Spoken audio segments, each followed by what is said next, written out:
Ross Jeffries is the founder of Speed Seduction and one of the original pickup artists. He inspired an entire movement and was featured prominently in Neil Strauss's book, The Game. We're going to get into a lot of Ross's teachings on this channel, including some of his specific techniques. But today, I want to focus on 3 core lessons I learned from Ross that immediately improved my game and my success with women. Lesson number 1. Never attach excess meaning to winning or losing with women. This may be the most important lesson of all. If one woman isn't interested in you, move on. Maybe there just wasn't any chemistry. Maybe you caught her on a bad day. Maybe she's involved with someone else. Or maybe your approach was flawed. And if that's the case, treat it as a learning opportunity. But don't turn one rejection into some larger judgment about yourself.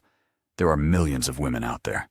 One woman's reaction to you simply should not matter that much. Sure, we can be really into someone, but you just can't dwell on it or let it affect your mindset. Success or failure with any one woman should never determine your confidence or your self-worth. Don't give another person that kind of power over you. Once I adopted this way of thinking, it was incredibly liberating. You can take chances. You can approach women. You can flirt. And if it doesn't work, fine. Learn something and move on. Lesson number 2. When talking to women, you have to consider what they want to hear, not what you find interesting. This lesson completely changed the way I talk to women. A lot of men communicate with women exactly the same way they communicate with their male friends. They talk about whatever interests them. They debate things. They exchange opinions. They try to prove a point. But Ross teaches that if you're trying to create attraction, you have to think about what engages her, not what you would personally find interesting. Ross puts it this way. The metaphor I use is fishing. You don't bait the hook with the kind of food you like to eat. You bait it with what the fish are going to bite on. He also says, don't bait the hook with a grilled cheese sandwich. You bait it with what the fish wants to eat. Just because it doesn't sound right to you, doesn't mean the women won't like it. Now, we're not going to get into Ross's specific tactics and language patterns in this video. The broader principle is what matters. You want to find out what excites her, fascinates her, or gets her imagination going. Listen to her, and get her talking about experiences and stories rather than constantly exchanging opinions. This advice completely changed my approach. I wanted to kick myself about all the times I screwed this up.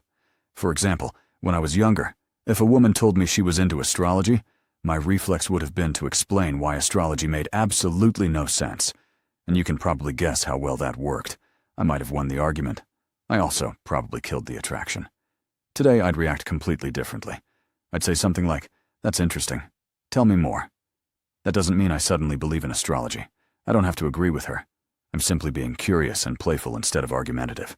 Now I'm encouraging her to talk about something that excites her. Listen and run with it. Playfully give her your sign and how she would react to that. The same thing applies if a woman has tattoos. Instead of immediately giving her my opinion about tattoos, I might ask which one means the most to her. Why did she choose it? What was going on in her life when she got it? Now she's telling a story and talking about something that actually means something to her. Once I figured this out, it changed everything for me. Particularly on first dates, I stopped treating conversations like debates or job interviews and started looking for subjects that created imagination, emotion, and stories. My success rate improved dramatically. The third lesson is about attitude. Your internal mindset creates your confidence. Ross constantly emphasizes confidence, positivity, having fun, and being willing to walk away. It's all about your internal mindset, or what some pickup artists call your inner game. Internally, you should be thinking that being with me is the best possible choice any woman can make. And you should think about this as a game. You're having fun, and losing out with any one woman isn't a big deal. Like we said at the top, the response from any one woman should never be that important. And if you're willing to walk away, you project confidence instead of begging her for attention or approval. That changes the entire dynamic. You'll find yourself laughing off your failures while also learning from what you may have done wrong. The better you feel about yourself, the more confident you'll come across, and that makes the game so much easier. Once you embrace these 3 core principles, everything else will be much easier. And don't worry if this doesn't happen overnight. You'll have to put in the work, and it will take some time. There's a lot we can learn from Ross and other great pickup artists like Mystery and Style, and we'll get into much more of that on this channel. But for me, these 3 principles were foundational. They create a mindset that genuinely makes you more attractive to women. You'll steer conversations to topics that intrigue and fascinate her, while never giving off the vibe that you're desperate to win her over. That confidence is priceless.